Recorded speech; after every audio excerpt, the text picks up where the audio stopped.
Cina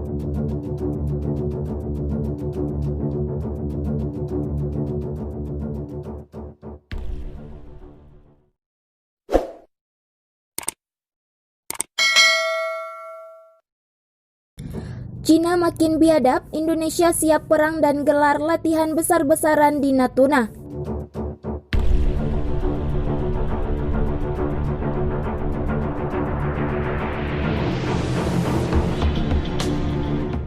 Belakangan ini, Cina kerap kali berpatroli di Laut Cina Selatan. Akibat ulahnya ini, banyak negara yang merasa tak nyaman atas sikap Cina di Laut Cina Selatan, seperti halnya Amerika Serikat dan negara-negara di Asia Tenggara yang sebagian wilayahnya berada di Laut Cina Selatan. Cina selalu mengklaim bahwa 80% dari Laut Cina Selatan adalah merupakan wilayahnya. Hal ini atas dasar 9 garis putus-putus yang dibuat oleh Cina. Akan tetapi, Filipina akhirnya menggugat 9 garis putus-putus ini yang pada akhirnya klaim Cina atas dasar Nine Dash Line itu ditolak oleh Pengadilan Arbitrase Permanen.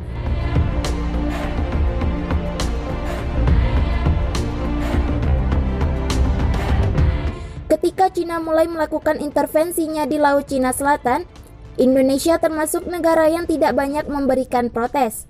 Hal ini karena Indonesia memiliki perjanjian hukum internasional sendiri. Akan tetapi, Indonesia tetap waspada pada kemungkinan Cina mencaplok wilayah Indonesia yaitu Pulau Natuna. Untuk meningkatkan kewaspadaan dan kemampuan tempur dari personel dan sebagian uji kesiapan operasional, militer Indonesia mengadakan latihan di Laut Cina Selatan. Alutsista KRI beserta pesawat udara milik TNI Angkatan Laut, Gugus Tempur Laut Guspurla, Koarmada 1 melaksanakan latihan Gundala Sakti 20.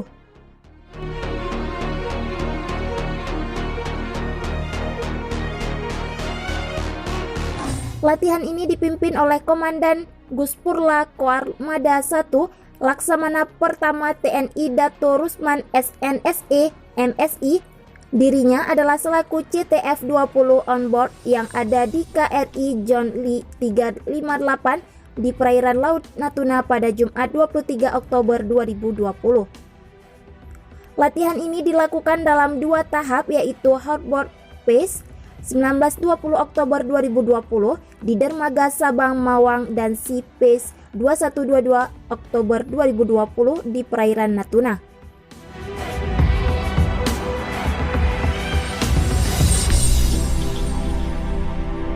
Latihan Gundala Sakti 20 ini melibatkan dari 4 KRI.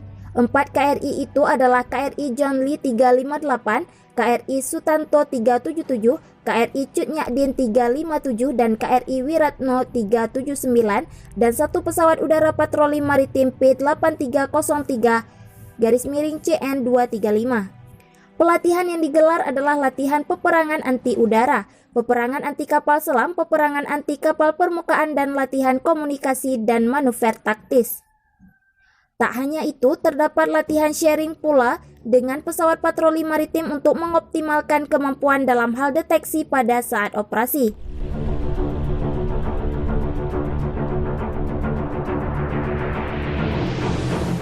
Dalam hal kerjasama antar pesawat patroli maritim dengan KRI, diharapkan dapat meningkatkan taktik dan strategi operasi pada saat di lapangan dan sedang menghadapi tantangan yang dinamis. Sementara Cina terus mengintensifkan latihan militer untuk memperkuat pasukan laut dan udaranya di wilayah timur dan selatan.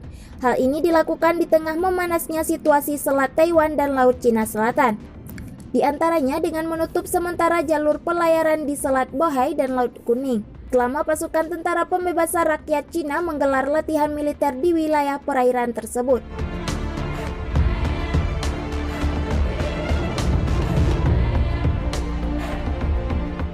Badan Keamanan Laut Tangshan Provinsi Hebei mengumumkan latihan di perairan Selat Bohai digelar pada 23 Oktober hingga 10 November 2020.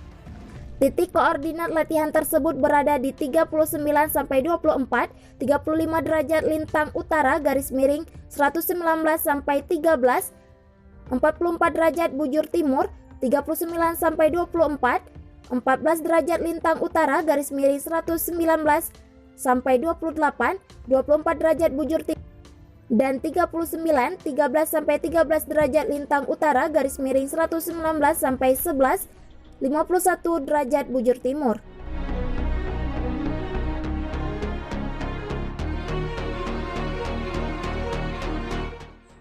Siapapun yang tidak berkepentingan dilarang memasuki titik koordinat tersebut selama latihan di Selat Bohai berlangsung.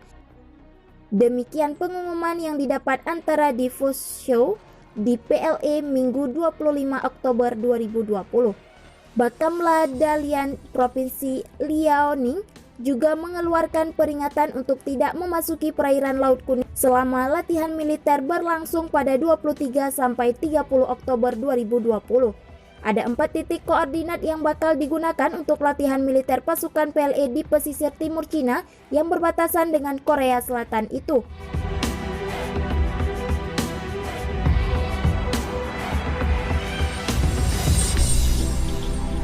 Bikin frustasi negara ASEAN, militer Cina berondong Laut Cina Selatan dengan lusinan rudal.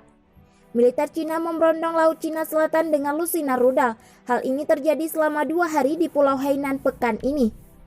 Hal tersebut terkait latihan militer yang semakin intensif di perairan kaya itu.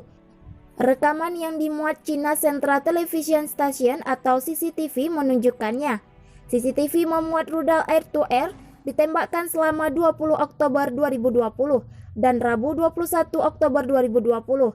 Latihan itu dihadiri 100 tentara di barat Pulau Hainan. Ratusan pilot juga dikerahkan. Dikatakan bahwa latihan militer guna menguji kinerja persenjataan pasukan dalam perang nyata. Aksi ini kembali memanaskan wilayah perdagangan senilai 5,3 triliun dolar Amerika Serikat per tahun, berdasar data Center for Strategic and International Studies.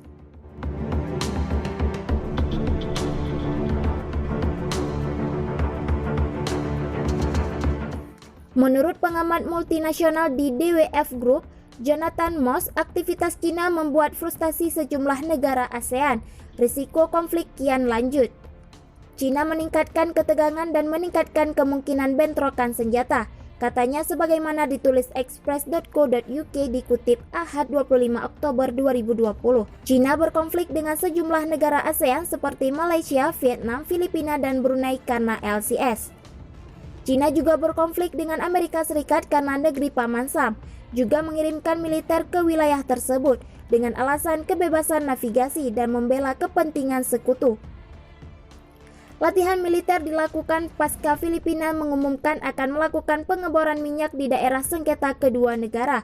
Filipina mengharapkan investasi 25 juta US dollar untuk awal pengeboran. Latihan ini juga dilakukan di tengah hubungan yang terus memanas dengan Taiwan. Cina mengklaim pulau tersebut miliknya sementara Taipei tak demikian. Taiwan baru saja membeli senjata canggih ke Amerika Serikat senilai 1,8 miliar dolar Amerika Serikat. Senjata tersebut sensor rudal dan artileri.